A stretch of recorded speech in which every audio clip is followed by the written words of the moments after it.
দেশের পরিস্থিতি ঘোলাটে করে তোলার চেষ্টা হচ্ছে। প্রশ্ন হচ্ছে, কারা এই চেষ্টা করছেন, কেন করছেন? ঘুরে ফিরে হয়তো আমরা একই জবাবই পাবো, তারপরে কথাগুলো ক্রমাগত বলে যেতে হবে। আমি শিক্ষা উপদেষ্টার পদত্যাগ দাবি নিয়ে কথা বলছি।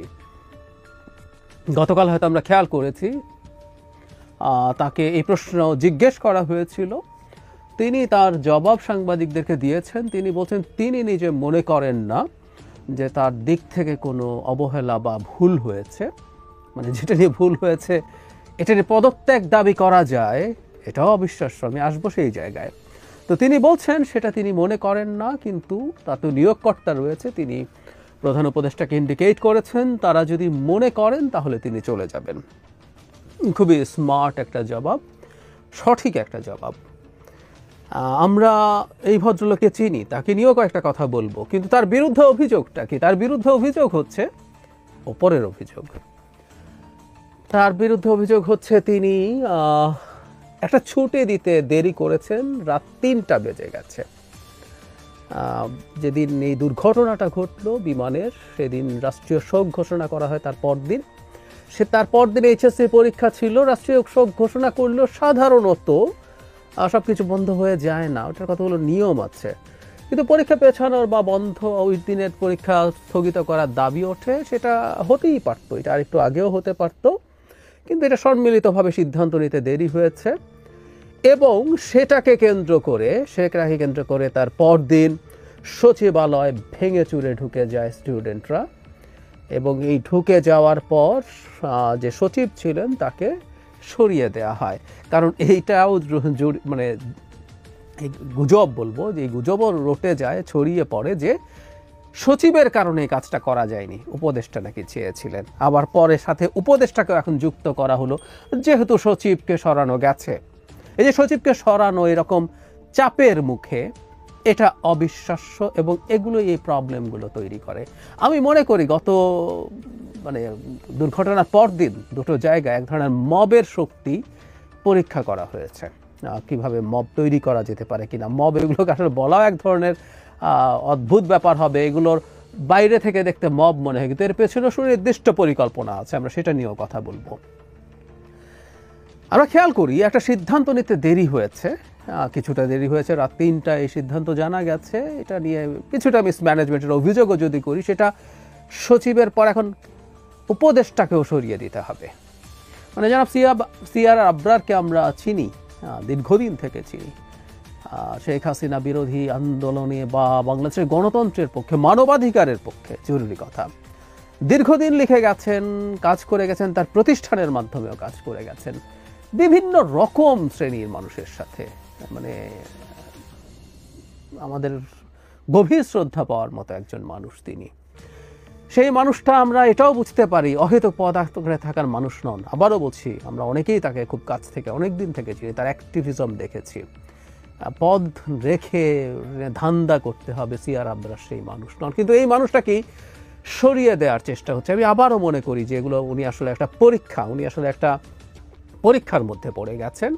কিছু মানুষজন তাদের শক্তি পরীক্ষা করছে সিআর আবরারকে তারা সরাতে পারেন কিনা, আর সেটার জন্য। কারণ আবারও বলছি, যে অপরাধের কথা বলা হয়েছে কোট আনকোট, সেই অপরাধ যদি কেউ অপরাধও বলেন বা ভুলও বলেন, তার জন্য তাকে সরে যাওয়া তো দূরেই থাকুক, সচিবকেও তার সরে যাওয়া মানে তার একেবারে চাকুরির চ্যুতি, সচিবকে অন্য জায়গায় হয়তো নেওয়া হবে, সেই সচিবেরও সরে যাবার কথা ছিল না, কোনোভাবেই ছিল না। আমি দ্ব্যর্থহীন ভাষায় এই কথা বলতে প্রস্তুত আছে। সেই সচিবের বিরুদ্ধে আগে আর কোনো অভিযোগ আছে কিনা, তিনি শেখ হাসিনার সময় কি করেছেন জানি না, আবার উল্টো কথাও শুনছি তিনি শেখ হাসিনার সময় খুবই ডেপ্রাইভড ছিলেন এবং তিনি নাকি মানুষ হিসেবে বা তার কাজের দিক থেকে ভালো।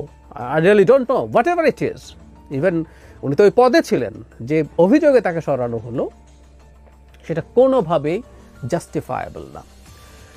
কেউ এর মধ্যে বলছেন যে এইচএসসি স্টুডেন্টদেরকে খেপিয়ে তোলা হয়েছে, যে সিআর আবরারের নেতৃত্বে যে শিক্ষা মন্ত্রণালয়, সেটা এসএসসি পরীক্ষায় যে রেজাল্ট হয়েছে সেটা অনেকের কাছে ভাল লাগেনি, বিপর্যয়কর বলে মনে হয়েছে। আমি খুবই কঠোরভাবে, শক্তভাবে তার পাশে আছি, তার মন্ত্রণালয়ের পাশে আছি, এবং আমি মনে করি এটাও যথেষ্ট না। আমি বিশ্বাস করি জনাব সিআর আবরার এবং তার মন্ত্রণালয়ও জানেন যে পরিমাণ পাস করানো হয়েছে, এবং যে পরিমাণ GPA 5 দেয়া হয়েছে, সেগুলো দেয়া হয় আসলে, সেটাও অনেক বেশি, আগের চাইতে কম হলেও। এটাতে আমাদেরকে কমিয়ে আনতে হবে এবং আমি এটার একটা ভিডিও করে বলেছিলাম ভবিষ্যতে গণতান্ত্রিকভাবে নির্বাচিত সরকারেরও এই ব্যাপারগুলোতে কঠোর থাকতে হবে। শোনা যায় একটা গুজব রটিয়ে দেয়া হয়েছে যে তিনি তো এটাও করতে পারেন, যেহেতু ওখানে করেছেন, এইচএসসির রেজাল্টেও এরকম কিছু হতে পারে, সুতরাং তাড়াতাড়ি তাকে সরাও। সেটাও অনেক এইচএসসি পরীক্ষার্থীকে রাস্তায় নামতে এবং এই ধরনের মব তৈরি করতে উৎসাহিত করেছে, চাপ তৈরি করতে উৎসাহিত করেছে। আমি যে কথা বলছিলাম, এটা আসলে একটা টেস্ট কেস। বাংলাদেশের সামনে ফেব্রুয়ারি মাসে নির্বাচন ঠেকানোর জন্য নানাভাবে নানান পরীক্ষা নিরীক্ষা হচ্ছে। গতকাল আমি একটা ভিডিওতে জানিয়েছিলাম, আমি সিরিয়াসলি মনে করি এই যে লাশের সংখ্যা, সরকারের কিছু মিসম্যানেজমেন্ট আছে, কিন্তু লাশের সংখ্যা লুকানো হয়েছে, মারা গেছে অনেক বেশি মানুষ, লাশ লুকিয়ে ফেলা হয়েছে। এই গুজবটা সত্যিকার অর্থে, মানে যে ক্লাসের ক্ষেত্রে এই গুজবটা ছড়ানোর চেষ্টা হয়েছে, সেটা এই ক্লাসের ক্ষেত্রে এফেক্টিভ হওয়ার কথা ছিল না, কিন্তু এটা হয়েছে, এটা ট্র্যাকশন পেয়েছে, এটা স্টুডেন্টদেরকে ক্ষিপ্ত করা গেছে। সেটার মাধ্যমে রীতিমতো দুজন উপদেষ্টা, যেখানে সিআর আবরার ছিলেন এবং সাথে ডক্টর আসিফ নজরুল ছিলেন এবং প্রেস সেক্রেটারি যারা শফিকুল আলম ছিলেন, তাদেরকে 9 ঘন্টা অবরুদ্ধ করে রাখা হয়েছে, তাদেরকে বেরই করা যাচ্ছিল না।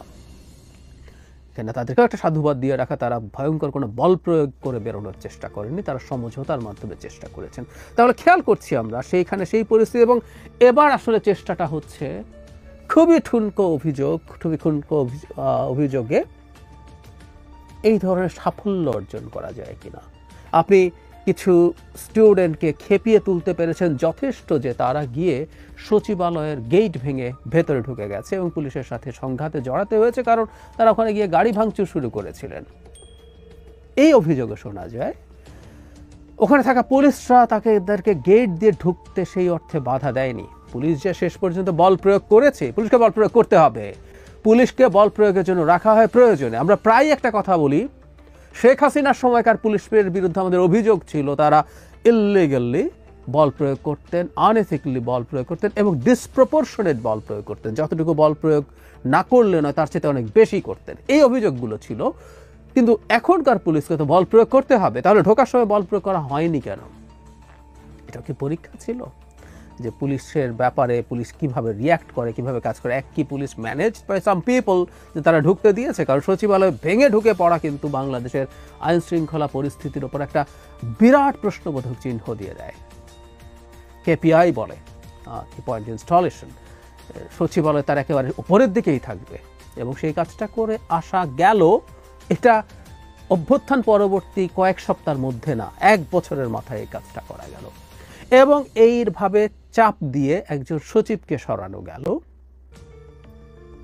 এবার উপদেষ্টাকে সরানো যায় কিনা, যদি নাও যায়, চাপ তৈরি করা গেল যে উপদেষ্টাকে ব্যাখ্যা দিতে হচ্ছে এবং এটা যদি কন্টিনিউ করে, আমার সন্দেহ হয়, আমি ব্যক্তিগতভাবে যেহেতু ওনাকে চিনি জানি, উনি রিজাইনও করে ফেলেন কিনা। অত্যন্ত আত্মসম্মান বোধ সম্পন্ন একজন ভদ্রলোক।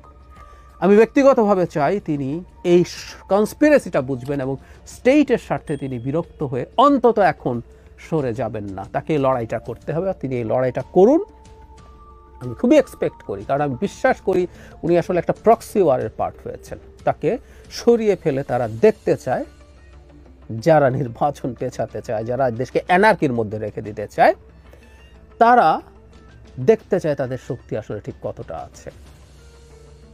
আমি আশা করি জনাব সিআর আবরার এই লড়াইটা করবেন। উনি আজীবনের একজন লড়াই করা মানুষ, তিনি এই লড়াইটা করে যাবেন। কিন্তু ওই যে বললাম, চাপটা তৈরি করা গেল, আরও এটা ইন্টেন্সিফাই করার চেষ্টা হতে পারে এবং এই চাপ তৈরি করার জন্য যে ন্যারেটিভ দরকার, যে তুমি তো নাম্বার ভালো পাবা না, তোমার তো ভালো গ্রেড আসবে না, তোমার তো বিপদ হবে, সো সিআর আবরারকে সরিয়ে ফেলো, তাহলে তুমি বাঁচতে পারো। অজুহাত তো একটা আছেই, যে অজুহাতটা আমাদের কাছে নেকড়ে ভেড়াকে খাওয়ার যে গল্প ছিল, তুমি আপস্ট্রিমে আছো, আমি ডাউন স্ট্রিমে আছি, না তুমি গালি দিয়েছো, না আমার তো জন্মই হয় নাই, তুমি গালি দাও না তো তোমার মা গালি দিয়েছে। সো খেতে যখন হবে এরকম ঠুনকো অজুহাত বানানো যায়, সেই গল্পটাই আমরা দেখছি এবং সেই গল্প মোটামুটি কাজও করছে। আমি নিশ্চিতভাবেই বলতে চাই এগুলো প্রত্যেকটা সেইটার অংশ। সামনেও আমি একেবারে ভবিষ্যৎবাণী করছি, সামনে তো এত বড় দেশ, নানান রকম দুর্ঘটনা, প্রবলেম, নানান কিছু ঘটবে। সরকারও একটা আপাদমস্তক অথর্ব সরকার, সে নানানভাবে মিসম্যানেজও করবে এবং সরকারের একটা অংশ চাইবে আবার এগুলো এক্সেজারেটেড হোক। আমরা খেয়াল করি শিক্ষা উপদেষ্টার পদত্যাগ এইভাবে চাওয়া হয় ঘেরাও করে, স্বরাষ্ট্র উপদেষ্টার পদত্যাগটা চাওয়া হয় না, তাই না? আমরা এনসিপির ওপরে যখন গোপালগঞ্জে এত ঘটনা ঘটে গেল, স্বরাষ্ট্র উপদেষ্টা যখন বলছেন গোয়েন্দা রিপোর্ট ছিল কিন্তু এরকম ছিল না, ময়না তদন্ত হয় নাই, আমরা মাটি থেকে কবর থেকে তুলে করব, এবং আটারলি ফেইল্ড একজন স্বরাষ্ট্র উপদেষ্টা, তার পদত্যাগ এনসিপি ভুক্তভোগী হয়েছিল, তারা অ্যাক্টিভলি সিরিয়াসলি তার পদত্যাগও চায়নি, স্বরাষ্ট্র উপদেষ্টার পদত্যাগ চাওয়া হয় না। বা এই দুর্ঘটনার পর আমি ব্যক্তিগতভাবে মনে করি এই পরিমাণ বার্নের পেশেন্ট একসাথে যদি কোনো একটা জায়গায় আসে, ম্যানেজমেন্টের স্টাফ, কারণ একটা হসপিটালে এই ধরনের প্রস্তুতি সাধারণত থাকে না, তারপরও খানিকটা হলেও স্বাস্থ্য উপদেষ্টাকে দায় দেওয়া যায়। তার ব্যাপারেও কেউ কেউ বলছেন, সবাই সেই অর্থে ঘেরাও বা এমন কিছু করছেন না, তার ব্যর্থতা নিয়ে নানা ধরনের আলোচনাও আছে। আমি এটা মনে করি যে তার উপরে অনেক অন্যায় অভিযোগও চাপানো হয়, ঠিক আছে, কিন্তু তারপরও ওই দিকে ব্যাপারগুলো কোনো কোনো ক্ষেত্রে যেতে পারতো না, ওগুলো যায় না। এখন শিক্ষা উপদেষ্টা আর আরেকজন, তাকে নিয়েও কথা বলেছি, আরেকজন আছে বলির পাঠা, জনাব আসিফ নজরুল। যত কিছুই ঘটুক না কেন, কেসটা বেটাই চোর, আসিফ নজরুলই চোর। এবার আসিফ নজরুল সাহেব ঘটনাচক্রে এই ঘটনার সাথে ওইভাবে যুক্ত হয়ে ওঠেননি। এই জিনিসগুলো দেখলে বোঝা যায় এগুলোর একটা প্যাটার্ন আছে, এগুলোর একটা প্যাটার্ন আছে, এবং এই প্যাটার্নগুলো আমাদেরকে এই বোধ দেয়, বা আমি নিশ্চিতভাবেই বলতে চাই এগুলো পরিকল্পিত। কারণ এই ঘটনা ঘটার সাথে সাথেই আবার জাতীয় সরকারের আলাপ আনা হয়েছে। জাতীয় সরকার মানেই হচ্ছে নির্বাচন পিছিয়ে দেখা, জাতীয় সরকার যদি হয় সেই সরকার আরও অনেক দিন থাকবে, এই আলাপ আগেও আনা হয়েছিল। জাতীয় সরকার করে ডক্টর ইউনূসের নেতৃত্বে 5 বছর থাকা হবে, একই আলাপ সরে গিয়ে আবার নতুন করে আসলো, একটা কেওস তৈরি হলো, আবার আসলো। সুতরাং কেওস তৈরি করা হবে, কেওস তৈরি সবসময় হবে, করা হবে না, কখনো কখনো হবে, এবং সরকার মিসম্যানেজ করবে, ভালোভাবে করতে পারবে না, বা সরকারের একটা অংশ সেটাকে এক্সেজারেট করার চেষ্টা করবে, সেটাকে আরও খারাপের দিকে নিয়ে যাওয়ার চেষ্টা করবে, অনেকে আবার সেরকম কোনো কেওস ঘটাবে। এই সব কিছু করে করে সামনের দিনগুলোতে এই ধরনের টার্ময়েলের টাইম আছে। এবং ওই যে মবের কথা বললাম, এটা এক ধরনের পরিকল্পিত ব্যাপার। যেহেতু কোনো সংগঠন বা কেউ ঘোষণা দিয়ে এসে কোনো প্রতিবাদ করে এসব করছে না, একটা আনঅর্গানাইজড একটা লুক আছে, তাতে এটাকে মব বলা যেতে পারে। কিন্তু এইগুলোর পেছনেই আসলে অভ্যন্তরীণভাবে অনেকেই কাজ করছেন, অনেকেই অনেক ডিসইনফরমেশন ছড়াচ্ছেন, গুজব ছড়াচ্ছেন, দিয়ে তাদেরকে খেপিয়ে তুলছেন। আমি সিরিয়াসলি বিশ্বাস করি এর পেছনে ফান্ডিং আছে, অনেকে এখানে ফান্ডিং করছেন, অনেককে ফিনান্সিয়াল বেনিফিট দিচ্ছেন, তারা যাচ্ছেন, তারা নেটওয়ার্ক তৈরি করে এটা করে এই ধরনের কাজ করছেন, যেটাকে অ্যাপারেন্টলি মব বলে মনে হয়। এবং কিছু মানুষ যখন করে, আমাদের এক ধরনের হার্ড বিহেভিয়ার আছে, ভেড়ার পালের মতো আমরা যখন কিছু মানুষ শুরু করি তার সাথে অনেকে যুক্ত হয়ে যায়। এগুলো প্রত্যেকটা পরীক্ষা নিরীক্ষার ক্ষেত্র হয়ে দাঁড়িয়েছে এবং অনেক ক্ষেত্রে তারা সাফল্য লাভ করছেন। এই সাফল্য লাভ করাটা তাদের আরও সাহসী করে তুলবে, তারা আরও বড় বড় প্রজেক্ট হাতে নেবেন, দেশে আরও বড় অ্যানার্কির পরিস্থিতি তৈরি করবেন, এটা আমরা নিশ্চিতভাবে বলতে পারি। আমরা যারা চাই বাংলাদেশ সকল ত্রুটি সত্ত্বে একটা গণতান্ত্রিক ব্যবস্থার মধ্যে ঢুকুক, তার মধ্যে ঢুকে ধাপে ধাপে আমরা আমাদের পরিস্থিতিকে উন্নতি করার চেষ্টা করব, এই ধরনের চিন্তায় যারা বিশ্বাস করেন তাদের উচিত হবে এই ষড়যন্ত্রগুলো বোঝা এবং সেটার বিরুদ্ধে কঠোর হওয়া।